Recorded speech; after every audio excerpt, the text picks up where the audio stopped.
Over the weekend, we left Thursday. We had a junior high mission trip. Yeah. Bridge. Mm-hmm.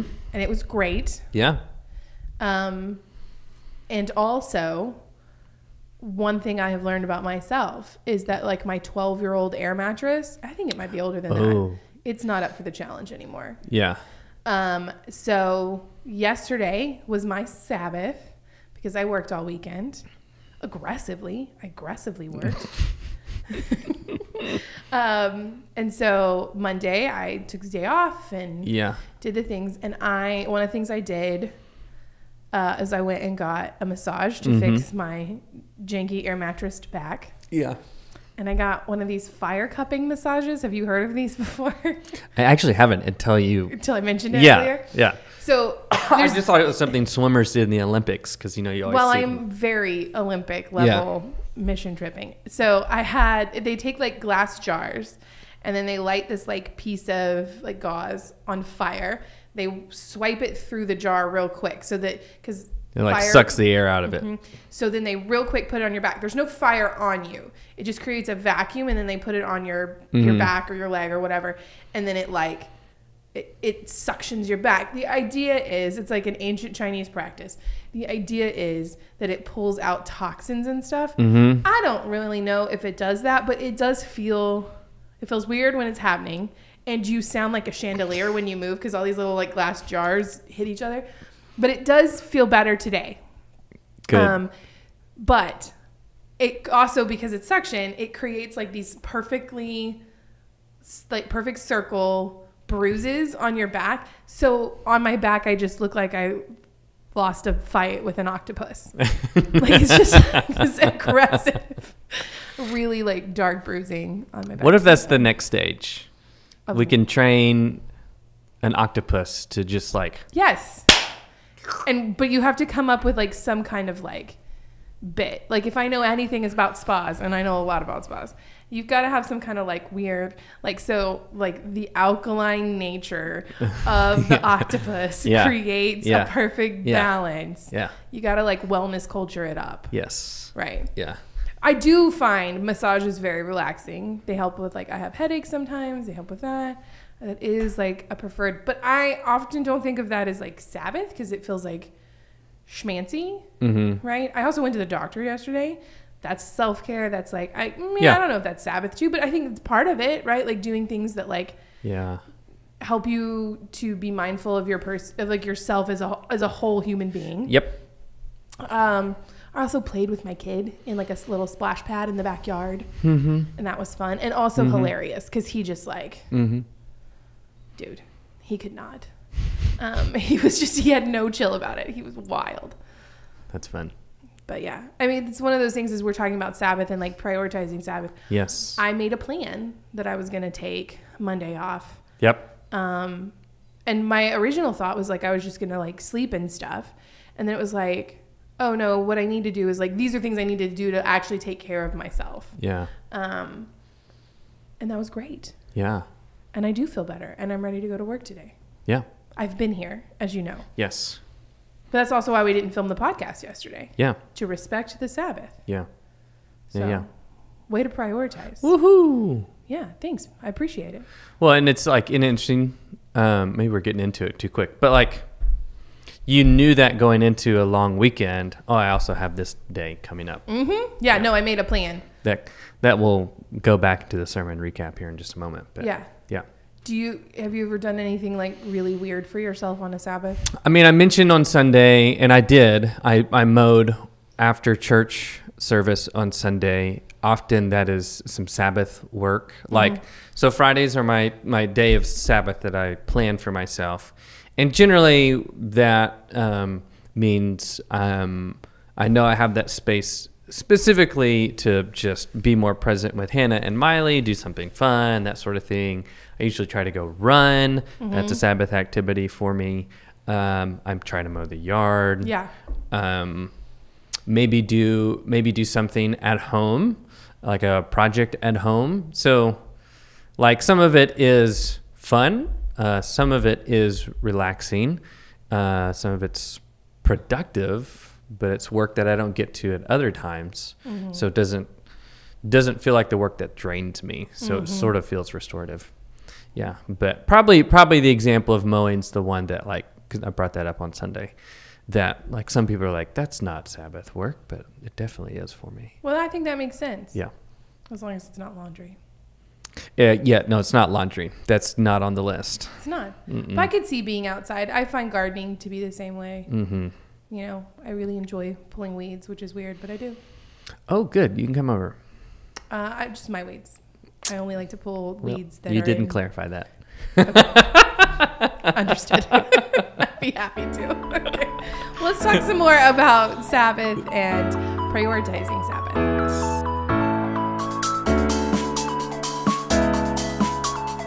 Well, I'm Becca. I'm the pastor of Family Ministries here at Katy First. And I'm Mark. I'm the senior pastor at the same church that Becca works at. Yeah, we work together.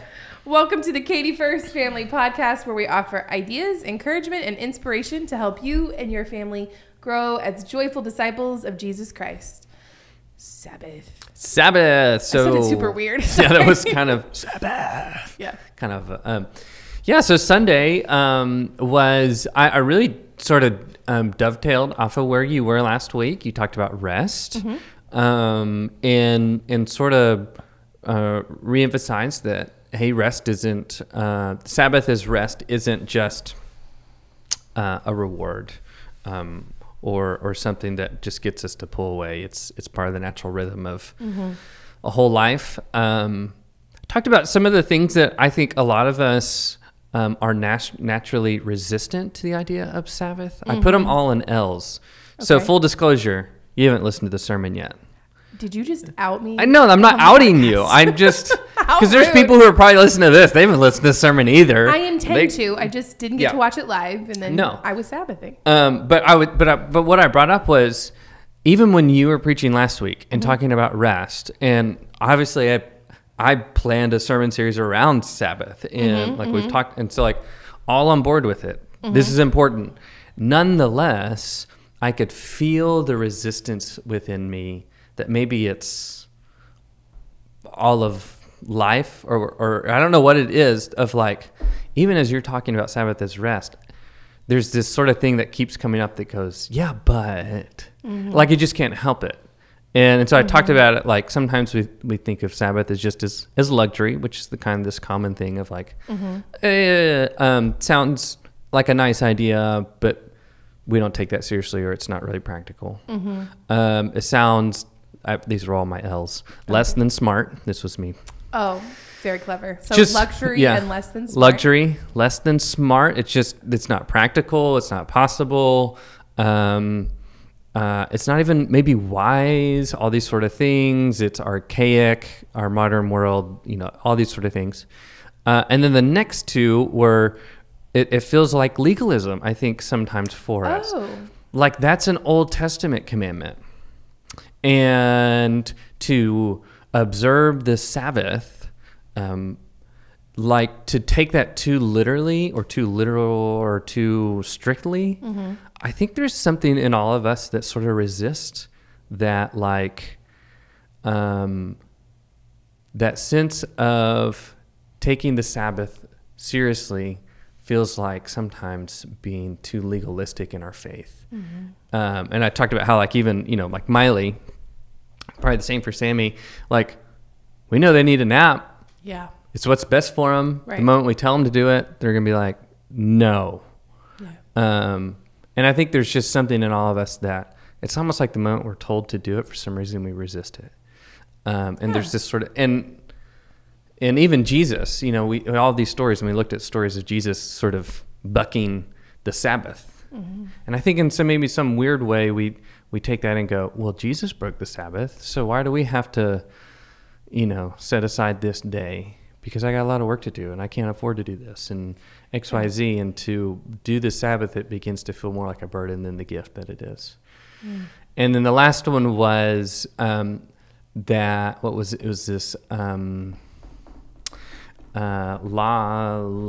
loss of purpose. Because we have a number of people in our church who are retired. And I've heard this before. Talk about Sabbath. I need my schedule to be filled up. Yeah. Well, so why would I take a day off when really, I would love to have a busy schedule. I mean, I know maybe the average person is, but what about me who like wants more things to do, wants more activity? The Sabbath no longer really feels applicable. It feels like something I have to do. It feels boring.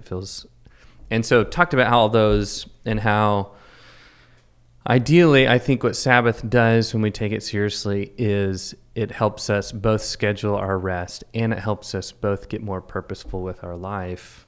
Mm-hmm. Because if we take it seriously, it forces us to find out what's important. Mm-hmm. And how, so I just sort of talked about that was the Sabbath as reorder. If we took it seriously and said, I'm going to schedule my rest, mm-hmm. and around that, I'll make my work or my busyness come to life. Mm-hmm. So like even an example of what you did, even though you already had bridge scheduled, you knew there was going to need to be a day of rest. Yeah. So you made sure you got that so that on Tuesday you could show up refreshed. Mm-hmm. And like for me, as I talked in the sermon, like it was about 4 years ago because it was during COVID. I remember I started doing Sabbath partly just out of happenstance. Mm-hmm. I had to have my sermons done by Thursdays because we recorded on Thursdays. And then all of a sudden I had this Friday where I was like, wow, look at this. I'm not stressed about a sermon. I'm not working on a sermon. I can be present with Hannah. And it was like this beautiful like gift. And then COVID ended and slowly it began to creep back. And I had to sort of reclaim, no, Mark, you've already seen the light. Do not work on your sermons in particular. Don't work on those on a Friday because you have to have a Sabbath day. Mm-hmm. And that has been so rewarding for me now, really 4 years later after COVID and me sort of like committing to really doing that. Yeah. And at first it was sort of anxious and now it's like been such a gift. Mm-hmm. So just talked about, I think taking Sabbath seriously means it doesn't have to be impossible. It just needs to be intentional. And that intentionality for all of us looks different. Mm-hmm. But at its best, and we'll talk about the what ifs, the scenarios, but at its best, can we set aside that time that we say, this is my Sabbath time? Yeah. And what that looks like, is that rest? Is that fun activity? Mm-hmm. That's where it gets real personalized. But you've set aside intentionally, this is my Sabbath time, and this is an intentional act of faith. Mm-hmm. Yeah. Because this is going to grow me and God's going to be present with me in it. And if I do that and I set it and sort of really commit to it, then the rest of everything else around that sort of has to begin to fall in line. Mm-hmm. Like for me now, I know I have to get some stuff done by Monday, Tuesday, Wednesday, Thursday to be able to do Friday. Yeah. So it's not, it's just, I kept using this language of taking it seriously.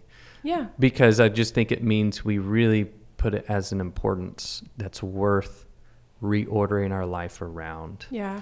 I think one of the things you said was like, it's an intentional act of faith. I think what's important there is that like we bring that intentionality to a lot of other areas of our life, whether it's our jobs or like for students, kids, it's like things that they do performatively. So sports or an instrument or acting or singing or whatever, right? Yeah. Art. We bring like that intentionality to other things and we know we have to make time for it. We have to practice. We have to, and this is not like a shaming situation where I'm like, man, we're not doing that. Right. It's not a Jesus juke situation. Yeah. But rather like to stretch that like a muscle, mm-hmm. right? To practice it, to be like, hey, I gotta make this important. I gotta make this, take it seriously, like you said, because it is an act of my faith. Yeah. And also, I think that it's one of those things that like, I preached a sermon one time here, actually, 1,000,000 years ago, about... Were dinosaurs in the pews? I feel like that's not nice to the congregation. Oh, sorry.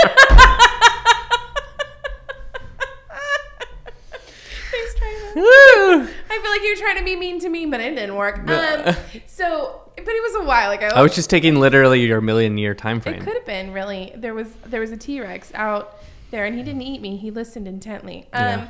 But they, I preached about how like there are things that we do that when we hear them at first, you know, we're like, I don't want to do that. And I was like, I know that if I eat vegetables, fruits, that I feel better, right? But what I always want is like Whataburger. Can I just tell you that everybody after that sermon was like, we're going to Whataburger for lunch today. Yeah. I was like, oh, cool. But it is like, it's true. I think for Sabbath too, I think it feels like it's not, I think sometimes it feels like what kind of like you're saying, like it's a luxury. Like even talking about like the fact that I went and got a massage, that was just like an example of something I did. Yeah.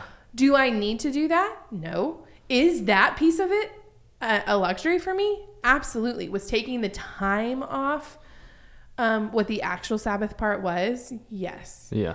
And that need to, if all I had done yesterday was stay at home and like nap or hydrate or just stare at a wall or whatever. One of the things that makes it easier for me is like, I'm a little bit more introverted than extroverted, which nobody ever believes because I'm around people all the time.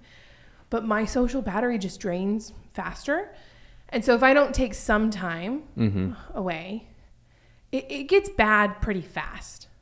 I'm just not kind is what ends up happening. I just get really short with people and I don't want to do that. So I have this sort of like built-in thing, right? That's like, if I don't attend to Sabbath, if I don't set it as a priority, I'm not a nice person. And then it also makes it easier for people to call me on it because they're like, hey, we want to try that again with kindness. Do you ever say that to your kid? Be like, would you like to try again with respect? Does he understand? No, haven't used that one yet, but yeah. Oh, well, it's because Miley's very respectful. That is, I love her. She's great. It's not accurate. But I think like knowing that it's not a luxury, it's not less than smart, that it is actually an important part of being human. It is an important rhythm, I think is what you said. Yes. Because you were talking about it earlier, just like in staff meeting even, about how it's a rhythm and not a reward. I wrote that down on my staff meeting notes because I thought that was so good. If it's a reward, it pops up when it pops up. That's right. When you finally tick enough boxes, you get it. If it's a rhythm, it's something that you're building into your life. Yes. Now doing that, it takes some effort. It takes some intentionality. It takes, I mean, maybe even some coordination with other people. That's right. And so it's not something necessarily we can do on our own. It may be something we have to do as a community, or at least to try to help. I feel fortunate that yesterday when I was trying to take my Sabbath and enjoy my Sabbath and feel refreshed from it, Stephen went to work, but I had childcare lined up. Now, part of my Sabbath is spending time with my kid, but part of it was spending some time by myself because I was able to. Yeah. If you can't, then well, how do you do that? And how do you Sabbath as a family, or what do you do if, just in general, if you are the catch-all, if you are a single parent, or even just the primary parent, like if your partner's work keeps them from being able to be physically present as often as they'd like to be, then it is more exhausting. And it does, you still need to Sabbath. So how can we as a community care for one another? What can we do? How can we switch off? Bring your kids over here and you go take a break. Yeah. Or let's all Sabbath together. So at least we all have backup. Yeah. Right? Let's do something together, or let's spend time together, which is partly what we're doing on Sunday mornings as we come together and worship, right? We share responsibility for our kids and, all of that jazz. Yeah, I think that's a really good point. Hannah and I talked about that briefly after church. That she kind of posed that to me, so what if I'm a single parent? How would I take what you just said? And that's a great point because, I think the communal aspect of our Sabbath, these aren't, what we've said so far has sort of implied you sort of have to figure out your own path sort of thing, it's also true that we have to do this communally, and that is the aspect of like allowing others to help us do that, or to do it alongside one another, so it is a little more possible. And I think that is so important, because there's just so many different scenarios I think that you could say, but this sort of keeps me from being able to do this. And while it's true, there's varying degrees of maybe how accessible this practice feels for us. I think it's still true that like it's worth the effort to really prioritize it, and to hold it gracefully. That, as I said on Sunday, we don't have to be legalistic about it, as in like, if you don't take off 24 hours from sundown on Friday to sundown on Saturday and don't do XYZ, you really haven't Sabbath. It's like, that's not what we're, this is meant to be a gift. It's meant to be restorative. There's a lot of flair to it, that sometimes it looks like not doing, sometimes it looks like doing. Sometimes it's just enjoying and sort of savoring life. That's good. We talked about that word a little bit on Sunday, of the Hebrew word of manuha, which I'm not a Hebrew anything. So I'm only purely basing off what I've heard of others talk about this, but not just as rest, but as sort of a completeness, a peace. And what if we replaced on the seventh day God savored? How different that sort of feels. 6 days God created, seventh day God savored all that creation.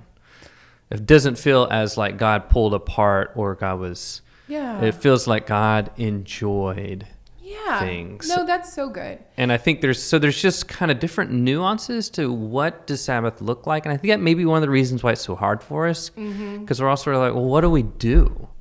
And I think that's part of that, just schedule it, but then try it. Try and fail, try and figure out what works. And some seasons it's going to be something and something else. And if, if you're trying to do it alone, there's a church community, so there's just so much that this impacts so many different parts of us. I think if you do think about it as savoring as opposed to rest, then it can be this really active thing that you're doing, and doesn't feel like an impressive rest. I can't think of a better explanation than that. But I love that idea. I think if there's any season of the year that is built for savoring, it's summer. Like, the days are longer. And the fruit is good. It's like actually finally good and tastes like fruit. And like, summer has its own smell. It smells like barbecue and fresh cut grass, like somebody grilling, and it looks like that really pretty, was like golden hour, is that what it's called? That really pretty light at the beginning and end of the days. It smells like chlorine to me, right? Or like lake water maybe, or salt water, probably more likely for where we live. And I don't know. I have, with Sammy this summer, like I'm trying to build in that time, because listen, I've heard this thing where people are like, you only have 18 summers. Right. It's not true. I still spend summers with my parents. Like, we didn't suddenly stop being a family. It's different, right? But I just don't want people to feel that pressure of like, so do all the things. But also, we should savor the goodness of this moment where we're raising our kids, or where we're spending time with friends or grandkids, or whatever that looks like for the moment we're in. Because there's goodness to savor in every phase of life, even when there's hard stuff.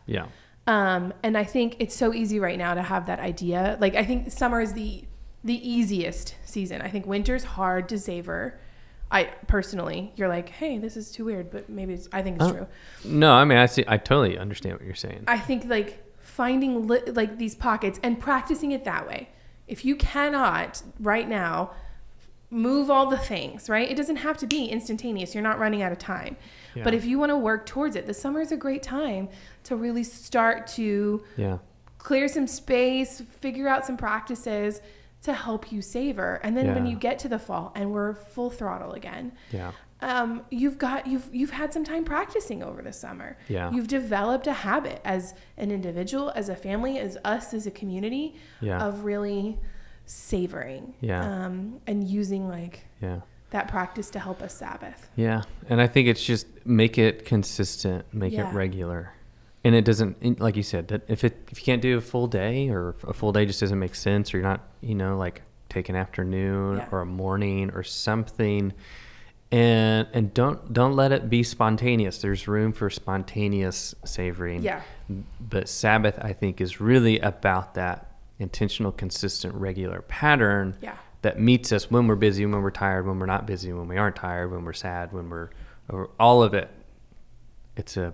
It's always meant to sort of create good space for us. Yeah. So, I think that's sort of the challenge, like really try to intentionally set some Sabbath time into your schedule. Yeah. And let the rest of your schedule prioritize that. Mm-hmm. And then if it means moving some stuff, like you said, start with low-hanging fruit. If there's some area where it's easy to move something, do it. Mm-hmm. And then do it for the whole summer. Let's do it. And see what it looks like in September. And maybe the schedule changes and you have to readapt, but be intentional about it and see the gift that shows up. Yeah, I love that. It's going to be good. Yeah. And I would love to hear, I'm sure sure. Yeah. Let's share some ideas. What this looks like in your family. Yeah. So you can email us, you can catch us on Sunday or whenever, let us know. You can comment on it in the YouTube channel. There's a little comment section, whatever. We would love to hear how you're Sabbathing, how you're savoring, how you're resting, what that's looking like, practices, or just success stories. We would love to hear that too. Hey, we did it and this is what happened and this is how we felt about it. Yep. Love to hear those things from your family. Yep. Or also I would love to hear what's challenging that you might want us to talk about next time. Yep. Okay. Cool. I'm excited about it. Yeah. Well, thank you for joining us today. We hope that you have found some inspiration and encouragement for yourself and for your family. If you'd like to get our weekly podcast delivered directly to you, you can subscribe or follow us on Apple Podcasts or on Spotify. For more information about Katy First and our upcoming events, you can visit our website at katyfirst.org. Most importantly, we want you to know that in the middle of your messy, ordinary life, whatever that looks like for you this season, that you are not alone. You are doing a good job, and you are so loved. And we'd love to see you on Sunday. We're going to finish Sabbath as resistance. I'm excited. And we hope to see you on Sundays. And next week, we may have a little bit of a different podcast because we'll be at annual conference. That's right. We may have some guests. We're kind of figuring out the details, but look for something new and different. Yeah. Could be a little bit later in the week too. We'll see. Yeah. Just depending. Yeah. Our schedule's going to be a little different. But it's all good. It'll be fun. We'll see you Sunday.